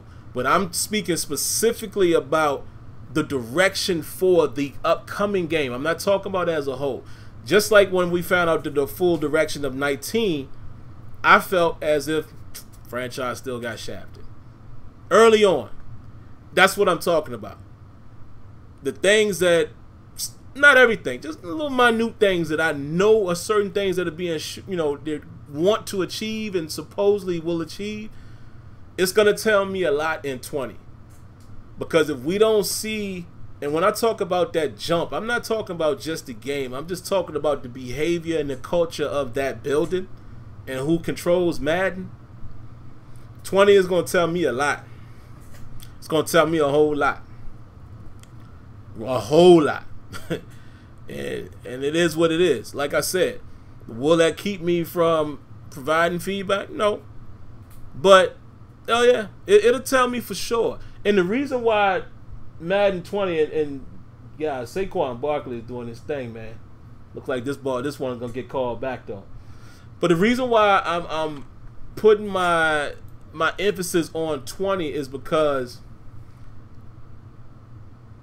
no Rex Dixon, no Carlos Guerrero, a lot of changes, in important positions. That's why I'm saying 20 is going to tell me a lot as far as what is the real direction. Because it's fair to say there's been some shakeup in there. So that is going to tell me what the direction of EA Tiburon Madden division is.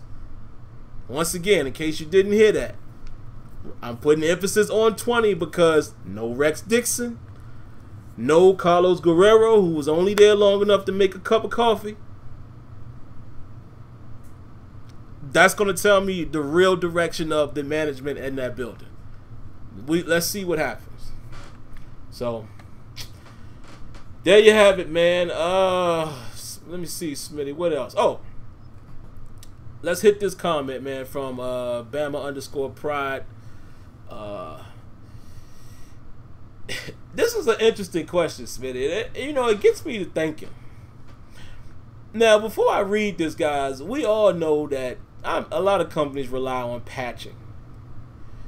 Of course they do. It's a resource. Why wouldn't you? I mean, you have that resource. Why wouldn't you? But what Bama_Pride is saying, do we think that EA Tiburon is relying on patching to specifically add features and or new things to franchise so they can actually focus more on putting their priority in other areas and only worry about franchise post-launch? And the example that he used, he says, look at NBA Live. They added roster editing in a patch, which is something that you would think should have just been added at launch. So, to rephrase his question, Smitty, do we think that Tiburon is actually intentionally leaving things off of franchise, adding those things post-launch so they can really focus on other areas before launch? Like, are they strategically using patching to, to kind of negate franchise in the beginning and then come back and clean it up later? No, because you can't address a whole entire mode via patch. Right. They never did that. They tried that with NHL. Now that wasn't Tiburon, obviously, but they tried it with NHL. They tried to patch in modes, and it didn't work. It didn't work out well because they were poorly implemented. It was more of a makeshift. You see what I'm saying? It's just like getting, instead of getting the Band-Aid you would use for one of your fingertips if you cut it, you're using the bigger patch Band-Aid instead. You see what I'm saying? That big old patch you use to cover your hand, or you're using the Ace bandage to cover the shotgun blast. Like, no, there's a lot more that has to be done. There's a lot more meat and potatoes that you would have to really bring to the table to truly address it. So it's more like we're going to add what we can realistically into said mode. They gave roster editing. Think about this. They gave roster editing, but you can't share rosters. See what I'm saying? Live 19. They still put the roster editing is in there, but you still can't share rosters. So now you're saying, hey, you know, we added roster editing because it was a community request. We put in that roster editing for franchise mode. Yeah, you guys did. You put it in. But it's not this big old mind-blowing revelation like, OMG, look what they did because they added it. It's like, okay, that's cool, because you had some people that didn't even want to play. Because franchise mode in live has very little depth. It's bare bones. But they're like, well, if they at least have roster editing, I can do some tuning and do some adjusting in there, then that's cool. So they went ahead and added it. But the mode lacks.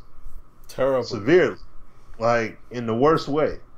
So, patch, when they do work for franchise mode, think about it. It's nothing that people should necessarily be upset about, because for the longest time, I don't know how many times I would see on Twitter, people would be so upset. Oh, how come we see these tweaks for Ultimate Team, but what about franchise? How come franchise ain't getting this? How come franchise ain't? Well, now franchise did get love like that. You know, they are getting the love. But did they just perform a biblical miracle on the game because of it? No. There's still a lot more work that needs to be done. They're not going to build it out that way. It's not going to be built out that way. So it's not like they purposely waited for the game to launch in order to do that kind of stuff. That's just the way things go. You know, when it comes to development, there's only so much that they're able to do. So it's like, okay, well, as far as franchise, since we couldn't get this in prior to launch, this is what we're going to do after launch. We're going to add this in, right? Now, I know, like with NBA Live last year, or even as it's rumored, they're gonna do what, 4v4 and I think supposedly, I don't know if it's for certain, 4v4 is gonna be there, but they're saying there's supposed to be 1v1 and 2v2. That's gonna be added in as well. You see, at some point. Now, think about that for a moment. If they add that in, oh yeah, that's cool they add it in, but they already have the structure. At the core, it's already there. That's like saying if you add 5v5, that's like saying if Madden patched in MUT squads. If that was part of a patch. You already have the head-to-head play there in MUT. That's part of the architecture.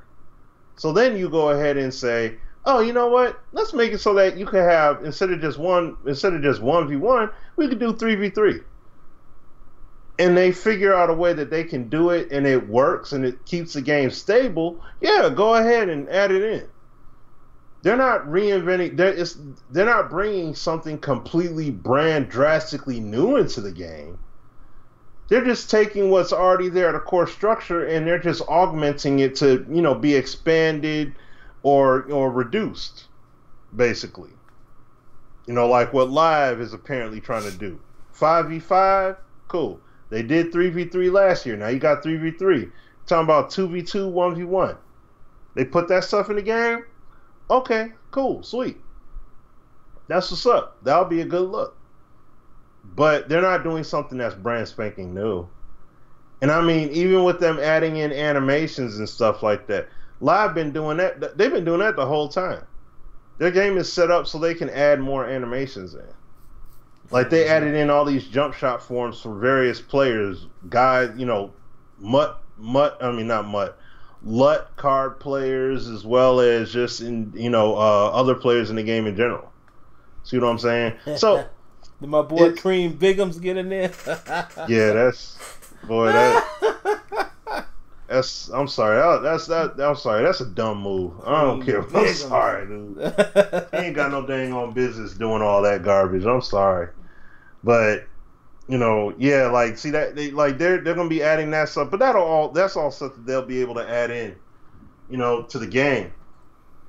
So with Madden, it's not like they could fix whiteout DB interactions to be completely separate animations through tuning, through a patch. Like that's something that has to be systematically built. You know what I mean? They got to build that all the way out.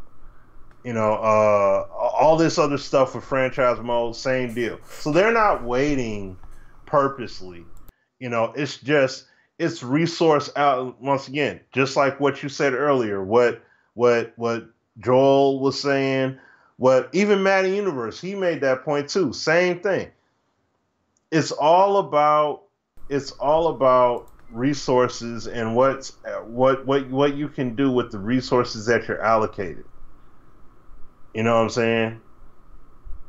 You know, so hey, you know what? Hey, like I said, I know he's saying Cream Big. Yeah, hey, he could be. You know what? He could be funnier than Chris Tucker. He ain't got no business in no dang on mocap suit. Man, you know what I'm saying?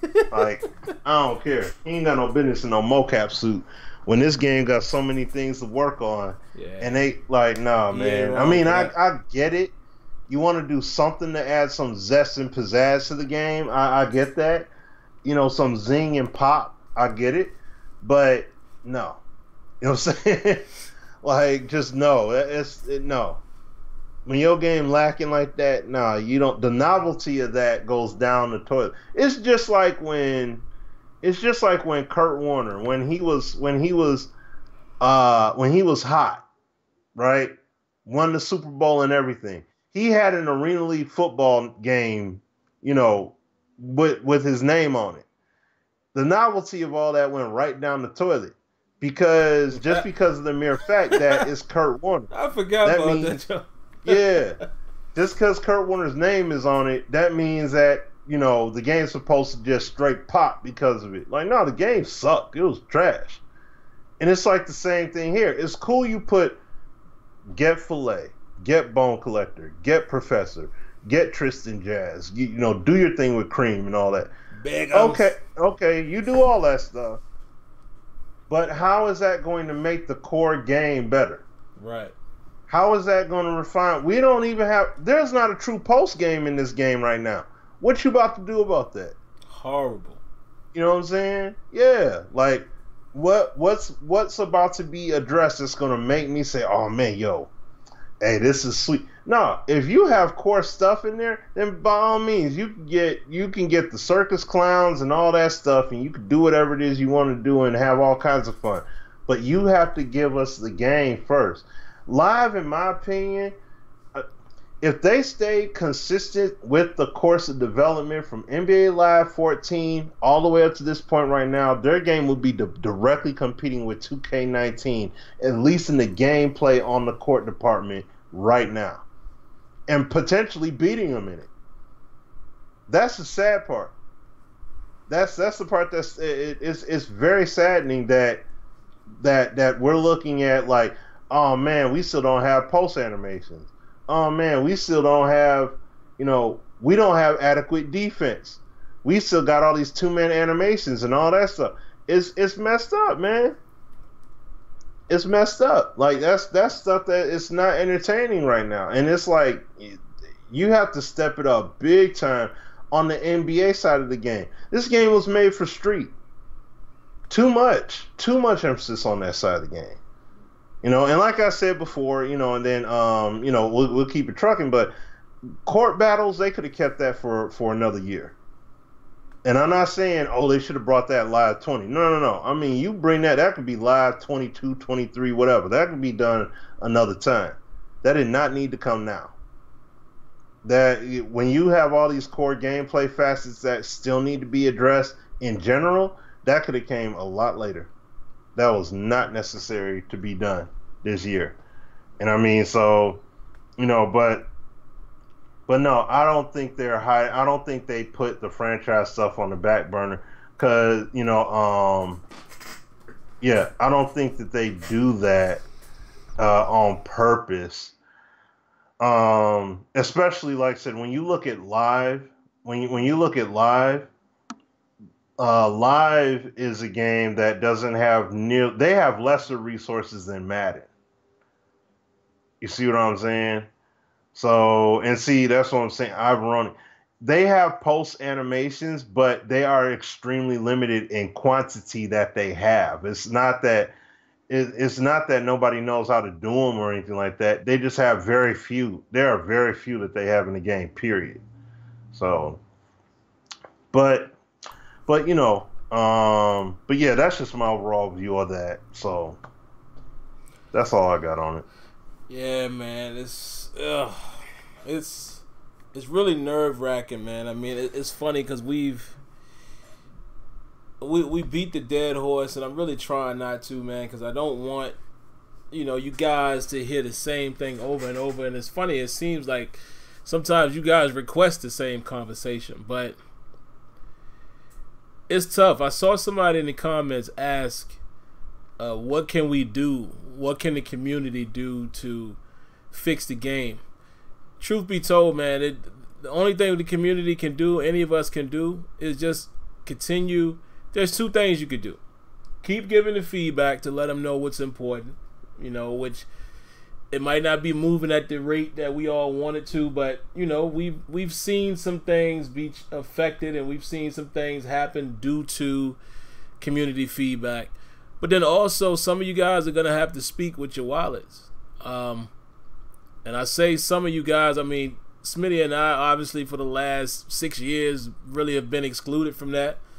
We don't have, we don't pay for the game, but that's really what's going to have to happen. It has to be enough of a dent that's noticeable. And I've heard that Madden sales are down. I don't know how true that is. I haven't researched it, but if the sales can go down and that can be that continuous noise from guys like us and guys like Zan, like if the competitive players and the pro players are starting to be more vocal and we see a dip in sales, yeah, that might change some things. Because then it's easy to get a guy who controls the money to listen when he's losing money. It's very easy to get them to listen in. The suits, if they start seeing that, wait, what happened here? Wait a minute. We normally sell this. What happened? And then somebody can come in, well, listen, man, they're not happy with the game. Well, why not? Well, like we've been telling y'all the last umpteen years, we got to do this, and do that. Y'all got to let us do it. Maybe those kind of things definitely could cause changes to happen. My only concern, though, is I just don't know if it's enough people. I mean, for their sales to be down from what I heard, I doubt it's down by 1 million. You understand what I'm saying? Like, I doubt it's a drastic number that would really make the investors' eyebrows raise. I doubt it's down that much. Could be, but to me, I feel like those are the only significant things that could possibly, force the game to be fixed a lot faster. That's it. I mean, I don't really see anything else, man. I mean, like I said, I think Madden 20 will tell us a lot from a direction standpoint. I'm not just talking just gameplay. I'm not talking just franchise, just a direction. I think that will tell us a lot about the direction. And the reason why I feel that way is because, to my knowledge, there hasn't been anyone who's replaced Carlos yet. Last I heard, it's someone internally who's stepped into that role, who's already been there, who's already a suit, a higher up. So I'm curious to see. I'm really curious to see what the direction is. Are y'all sticking to y'all guns and you gonna continue down that road, or is there gonna be some shakeup? Are y'all planning to surprise the community? I don't know. We'll see. But like I said, I think 20 is more important than anything else because of the changes at creative director and the guy at the helm. That's to me is going to let us know exactly where the direction of the game is going. But I don't know. I mean, I really don't know what else to say about it. Really don't know what else to say about it, man. I guess we'll wrap the show up really quick, Smitty, man. And you probably already covered it mostly, but what are your biggest takeaways from the patch for NBA Live? I haven't had the opportunity to play it since then, but what are your biggest takeaways and things that you didn't really feel were addressed enough? Well, I mean, what they basically did was the game does feel smoother. I'll say that. You still don't have the control. Like I spoke about the bigs, you don't have the control. This is the thing. They tightened up how the passing lane gets played. The problem though with that is they didn't fix the passing. They said they worked on the passing, but I'm not seeing it because they still pass straight to the numbers. So it doesn't matter. They throw passes as if a defender is not even in front of them. Like if a defender is literally in the path of the pass, and let's say my teammate reaches his hand out to the left or to the right, he'll throw it directly to his chest. So he'll throw the pass as if the defender's, like I said, as if a defender's not there. He doesn't even try to contextually throw the pass to a better spot. Hey, sweetie. He doesn't try to throw the pass to a better spot where only the recipient can get to it. Also, the other thing that's a problem with the game, too, Daddy, that they still haven't addressed. Daddy, look. Hold on, sweetie. Okay? Hold on, baby. But the problem that they have with the game, still, like I said, the passing's still a problem. Also, the degree of making inside shots, they got to fix. They definitely have to fix that. I miss so many close to the basket shots, so many layups. Like I'm missing those now at a high clip. And I mean, I played the game on default sliders to when they put out these new updates just to try it out. So it's not like I'm doing anything extreme. I just want to see how the game plays with the based off of what the devs did and how it just impacts the game in general before making any slider tweaks. So the way the game is playing right now, it like to an extent, I play on All-Star, but I try to play it on Superstar, but it just gets too crazy. Yeah, I mean, I don't know, because like I haven't played. And I mean, it's not that I don't care. Oh, yeah, and they had the disconnecting issue going on, but I think they fixed that with the title update. They did another update today to fix that. That was a smaller update, but I think they put that out for today.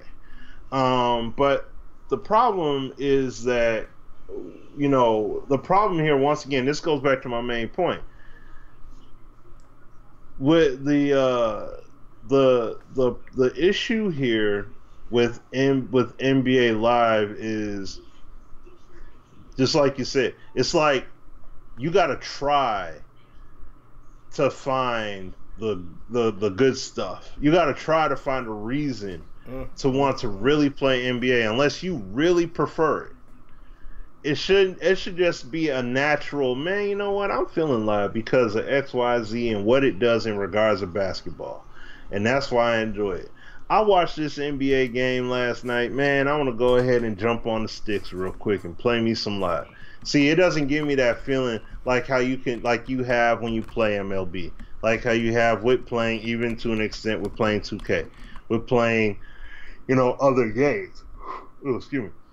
I expect more, and we're not getting that. We're not getting that at all. So at least to me at this point, I'm very disappointed because the game that we played at EA Play was not this, and it did not feel like this. Yes, like 2-man animations, all that stuff was there and everything, but we had control. And the animations that did trigger made a heck of a lot more sense. And I was cool with it. I'm like, everything that was happening made sense. I don't know what happened. You know what I mean? But this title update, yes, this is definitely a big time community influence title update. But a lot of people are playing the streets. That's what you're mainly seeing. Wow. So it's more geared toward what you see on the streets. That's why people are feeling that. Yo, yeah, I see that. And, for the online people that play head to head, but I'm not feeling it in the realm of what I should be getting out the box and on the NBA court, because at the end of the day, this game is called NBA Live with Joel Embiid on the cover. So this is about basketball stuff. I should be seeing basketball things happening on the court. That's it. So, but no, I mean, I like the update, but there still is much more work to be done from the update. It's not like, this update rectified everything that's wrong with the game. Like, no, there's a lot more work that they definitely need to do to get this game right, to get it on course to be right. So, yeah, man. Yeah. Sad but true. Yeah. Sad but true. But we'll see, man. We'll see what the future holds for EA Tiburon. Mm-hmm. And like I was saying in the chat, man, and I'm gonna be very, very, very PC with this reply here. I would love if one day Rex would come on here and speak about his departure. I don't know if he ever will. Might even be under NDA. Who knows? But sometimes, man, you just... I'm going to tell y'all again. This is the thing that really sucks sometimes. Is when you know too much. It's crazy when you know too much. And that's the reason why I'm keeping my eyes on, man. Listen, y'all know me by now. Y'all know I don't do anything for no reason. Most of you would know that. That's been following me for a long time. I've been saying, y'all know this theme that I got when I talk about management, and I think that EA Canada, they have a hold on it, and they outperform EA Tiburon, and it's a real reason, guys, why my aim is more towards the suits, more than you guys even know. And we'll see. And it's also a reason why I told you guys, and listen, I don't know if this will ever happen, but it's also a reason why I said, you never know, one day, my services may not be needed. No, we might not see eye to eye anymore. I'm not talking about the devs. I'm just saying it's a certain level of... You guys asked us before, how long will you guys be game changers, etc., etc. And we often say, well, listen, I'll do it forever, and till I'm ready, to no longer do it. But there is a caveat to that. The catch to that is this: if I ever get to the point where I feel like my time is wasted, yeah. And what I mean, guys, if I feel like with Smitty and Azure and myself, what we represent is no longer being acknowledged, or just it's completely not the direction, that might be the time where I would have to kindly be like, thank you for everything you've done, but your boy's done. That's not at that point right now. But again, guys, maybe I owe it to my parents, to my father. You know, I've always been a visionary. Like I'm never usually caught off guard by anything, because a lot of times I play things out in advance, even good things. Even the good things. Even when I was a young punk, you know, and I'm out there, you know, trying to do this, trying to do that, you know. Even when you meet the young lady of your life, sometimes I visualize that. Like, oh yeah, this is gonna happen. You know, and lo and behold, I'm just that type of person. I see things before it happens. And I look at the good and the bad. I look at, okay, what if it goes this way? What if it goes that way? So that way I'm never caught off guard. So I'm just saying, knowing what I believe in, knowing what Smitty believes in, knowing what Azure believes in, depending on the direction of that company, you know, the three of us could not be looked at the same way Rex looked at us. Remember, Rex was in a high position. I'm not talking, again, let me make sure this is very clear. I'm not talking about Clint. I'm not talking about A-Dub. I'm not talking about Skant and Rod and RG and Swami and even, you know, Dust, all of these guys that we've developed relationships with. I'm not talking about them. I'm talking about the business. Because I'm sure the business, and Smitty knows, it's a little inside thing that I'm referring to as well, and Smitty knows what I'm talking about. I'm sure the business has looked at us and others globally, and they are weighing, are these guys really representing what we want to convey? I'm sure. But remember, the guy who what we were beloved by is not there anymore, and that's all I'm saying. So I'm just preparing myself to where if we are as candid as we've always been, and that's not, you know, that's frowned upon by the new regime, what do you think gonna happen? So that's all I'm saying, man. I just wish Smitty I wish one day he would tell his story. Sometimes you just know too much. Like, I know too much. And it's like, oh, man. But we'll see. Like I said, I'm waiting to see what the real direction is for the game. This is all we got. I'm a football lover. Obviously, I want a virtual football game to be great, or as great as it can be. At the same time, I would love competition. I just don't feel like it's gonna happen. And let's say this real quick too, Smitty. You know, we've discussed it, you and I, and Kia and others. Maybe 2K, the relationship is there with the XFL, but I tend to agree with NY Kia when he says,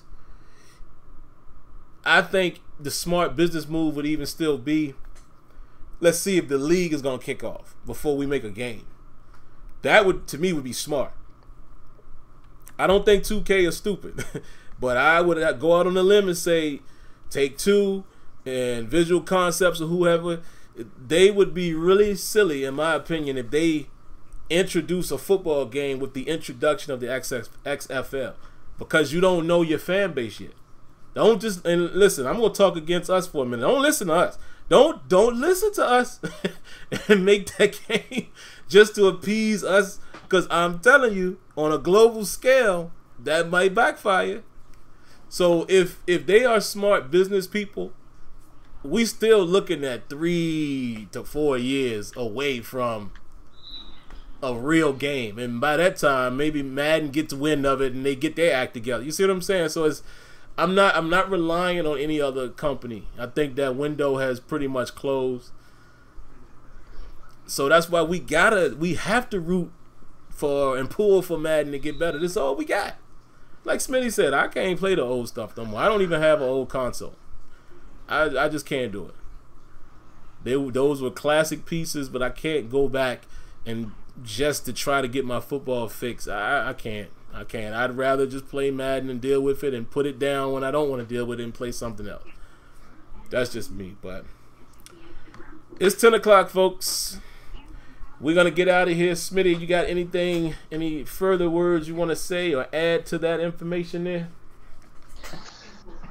No, I mean that's pretty much it. Like, you know what I'm saying? Like that's the whole thing. You have to be, you know, time definitely does have to be valued. You know what I'm saying? Your input, feedback, everything has to be valued. And I mean, look, we definitely, all of our words matter. Everything we say does matter and bring value to the table. There's no doubt about it. But we don't want to feel like all we're doing is beating the dead horse, and that's literally it. And there's no movement, no traction happening, period. Okay? So we want to make sure everything we do has a legit level of impact out here. So, you know, that's pretty much it. But I mean, hey, you know, there is a crowd, and there are, you know, we do have a voice, and we are being heard. Yep. You know what I'm saying? So that's the key thing about it. I would hate to, it would be real jacked up to basically be on jump ship mode when the game is actually in a much, much better place than where it used to be. You know, you know, I'm optimistic to what they do, but yeah, we got to see what happens. Like, they got to deliver something special. Got to see it, man. Going forward, man. So, yep. Seeing is believing. Yeah, yeah. Even Jay-Z said, believe nothing that you hear and half of what you see. Even if it's spat by me. That's how I feel. I hear all the talk, man. But hey, when I see it, I'll believe it a little more. And I still got to look at it with the quadruple magnifying glass to make sure that's true. So, I don't know. Hate to end the show on a Debbie Downer, guys, but hey, man, we keep it real over here. That's what we do, man. So, we'll see. We will see. But that's going to do it, man. Man, if you're a Giants fan, guys, I feel your pain, man. It's hard to watch any team struggle like this, man.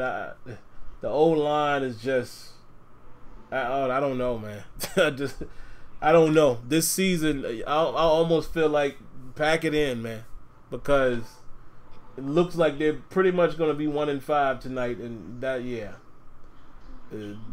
Thinking that you guys will end up 11-5, which is probably what it will have to take to make the playoffs in that division. And Odell Beckham frustrated. Yeah, guys, I'm sorry. I really am. I really am. It sucks. But anyway, man, let's get out of here, Smitty. We'll catch you guys next week, man. Good luck to everybody's team, unless you are a Cincinnati Bengals fan. Got no love for you this weekend. After the game is over, we can talk again. But outside of that, see you guys later. Have a good week, good weekend. Be safe, and we'll catch you guys next week on, I was about to say the Terrible Towel Podcast, but the Sim Standard Podcast. All right, man. We catch you guys later. Peace. Peace.